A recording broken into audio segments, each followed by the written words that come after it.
Thanks for including me in the discussion. I think one of the issues that we all have to bear in mind, which I think both speakers, both Jerry and Alex, have alluded to, is that Saudi and Iran don't share the similar level of threat perceptions of each other.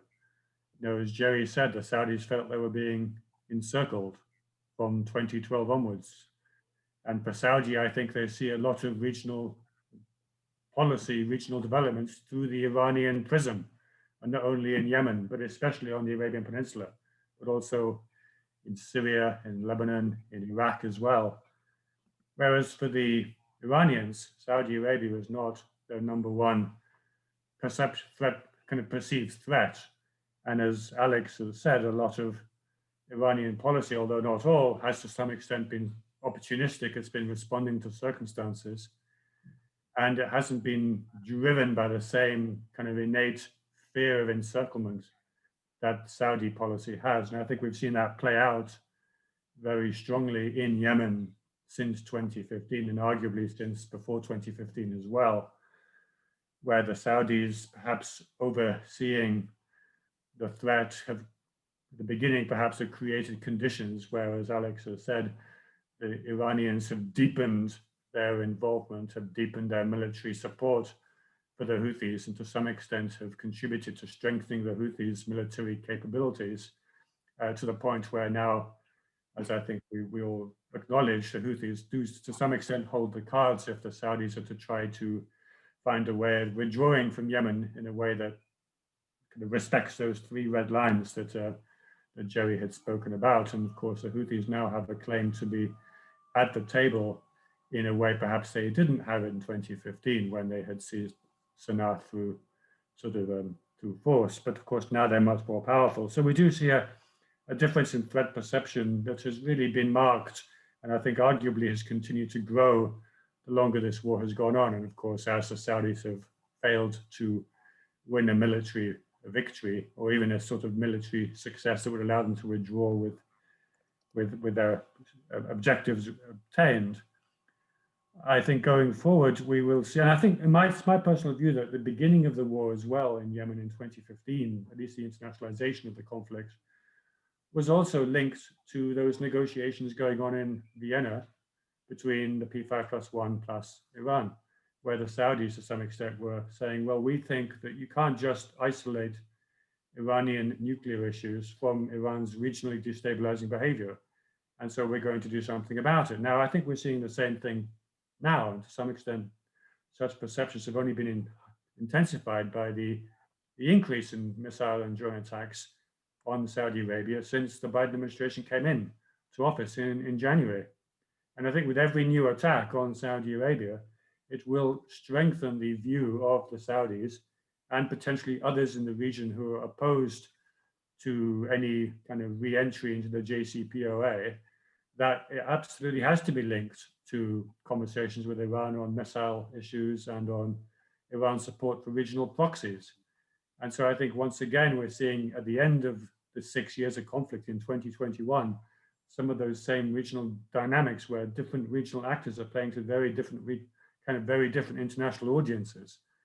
And so I think that may well contribute to a difficulty in finding a resolution, at least to, I suppose, the two major Middle East priorities that the Biden administration seems to have focused on in its first months in office, which is finding a way to bring the war in Yemen to some sort of conclusion, and then also finding a way to re-engage Iran, not only on the nuclear talks, but on wider issues as well.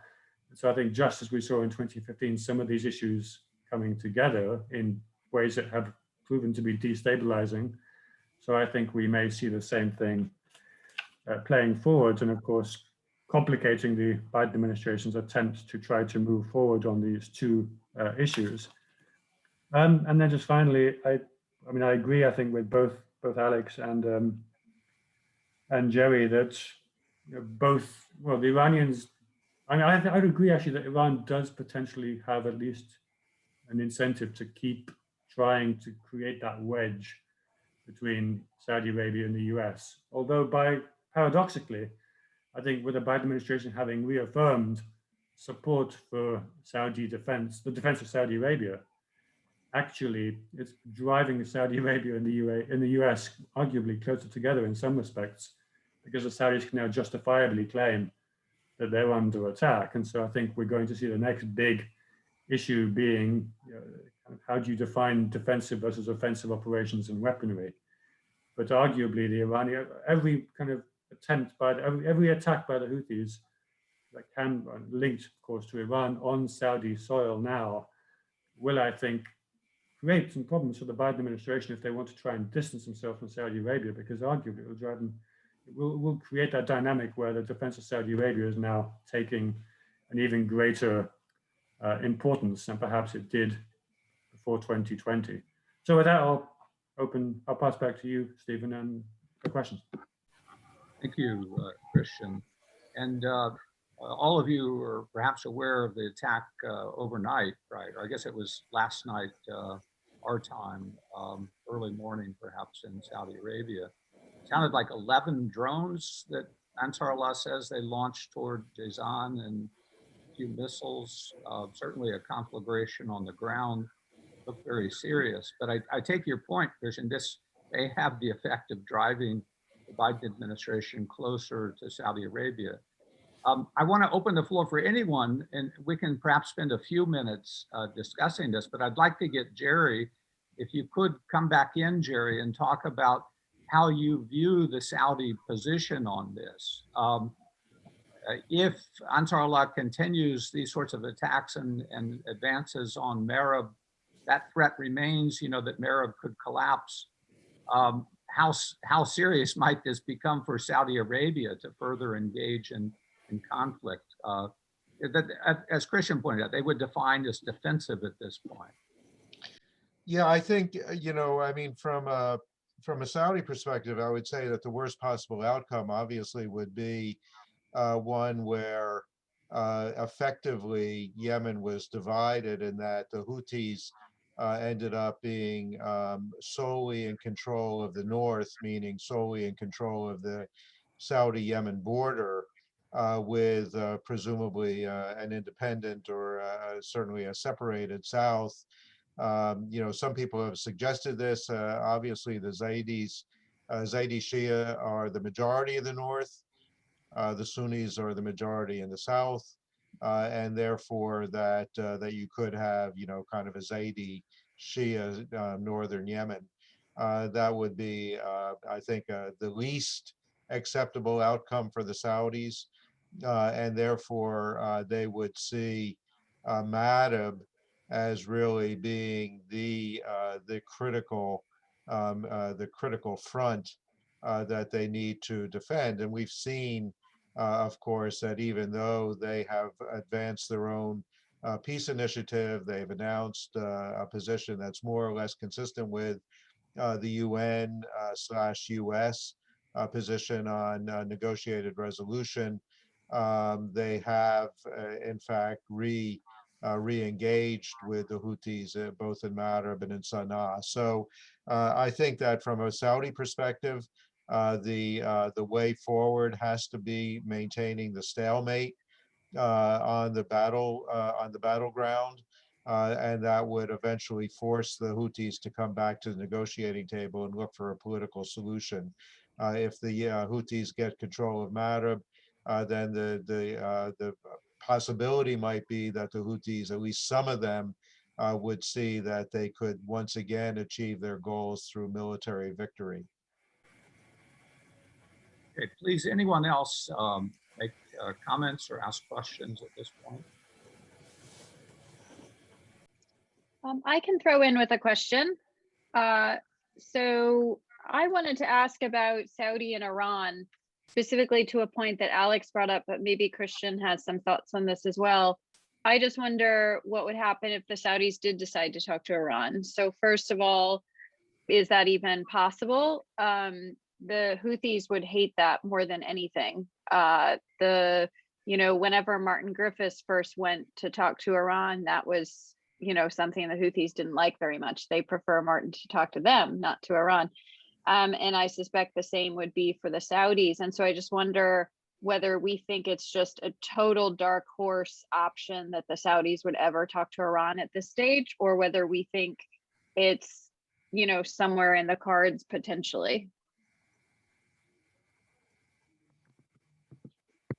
I can quickly, you know, tell you what I think. I see the Iranian government state divided really on the issue of Saudi Arabia.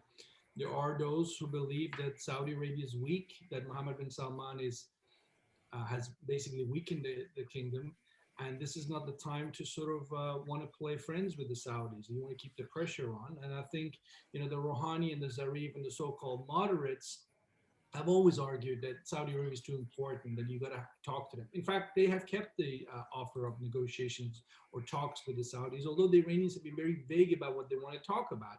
They just want to talk for the sake of talking, and the Saudis haven't been ready to do that, as we know. So, I mean, that's where we are. Now, you know, come June, you got a new Iranian president, whatever that means in practical terms, probably not much in this sort of on big strategic issues, but you might have that sort of consensus, a hardened consensus that, you know, there's nothing to talk to the Saudis about, that the Saudis are the reason why there are sanctions on Iran, that they are spending billions of dollars getting the Americans to put sanctions on Iran and doing all sorts of things against Iran behind the curtain. So why talk to them? That might be what the consensus will across the board come June and after the Iranian elections. But at the same time, you know, if the Saudis soften their tone, if you will.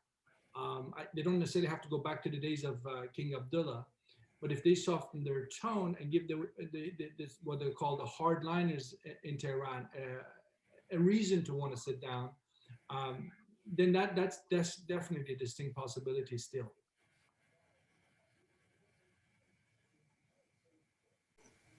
Okay, anyone else with a question, comment before we move on to the second panel? Yeah, Mohammed, please. I have a question, and this question came to me this morning when I was looking at what was happening with the university that got caught on fire in Jizan.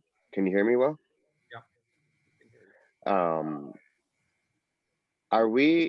Is there a point where Saudi will decide that the Houthis are such a threat that they're gonna go and completely, fully engage in a ground war? Or would they just raise the white flag and move on? Yeah, I posed this question to Jerry, and not online, in emails. You know, Jerry, what do you think of the Saudi view? How accepting are they going to be of a Ansar Allah rival that seems very strong militarily? Yeah, I mean, it's a good question. I think that the last thing that the Saudis will want to do is get dragged into a ground war in Yemen.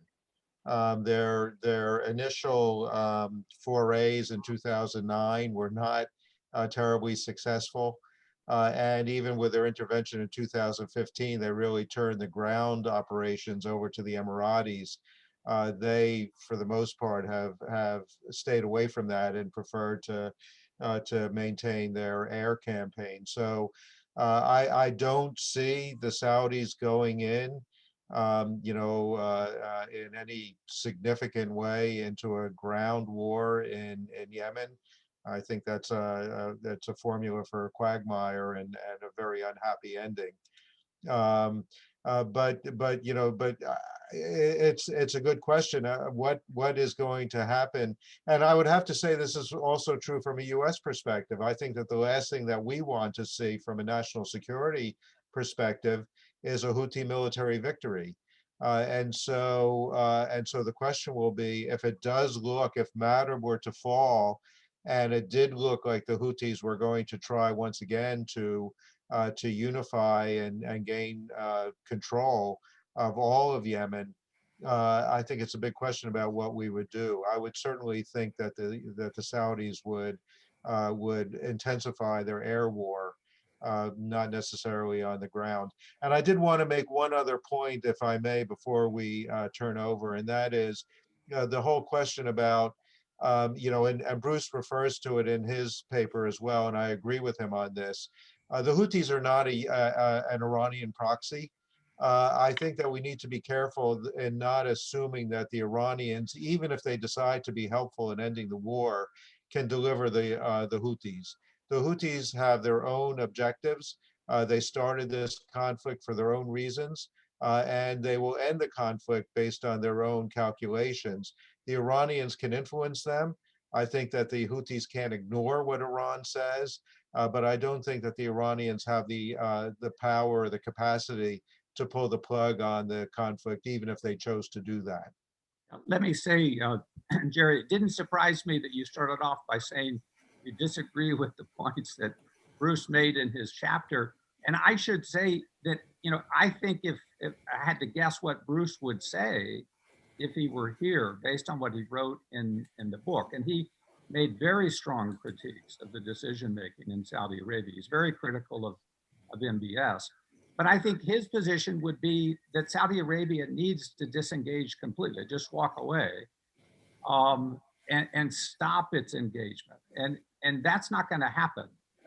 What you're saying is that, if anything, Saudi Arabia is more concerned, and perhaps it's going to return to its air campaign that it started off with back in 2015. Yeah, I would dispute the notion that Saudi Arabia could ever walk away. I mean, in the same way that if we saw a hostile force on our border with, the U.S.-Mexican border, could we just ignore it? Could we afford to walk away from it? Of course not. For Saudi Arabia, the idea that Yemen would become an Iranian foothold in the Arabian Peninsula, it would be an existential threat. And so I don't believe that they could afford to do that. And let me also make the point that, again, from an international perspective, we can't afford to have the Saudis walk away from Yemen, because somebody is going to have to rebuild Yemen. And if it's not Saudi Arabia, it's not going to be the US, it's not going to be Europe, it's not going to be anybody else. So we need to make sure that the war ends on terms that the Saudis can find comfort in, and that would keep them engaged in Yemen going forward.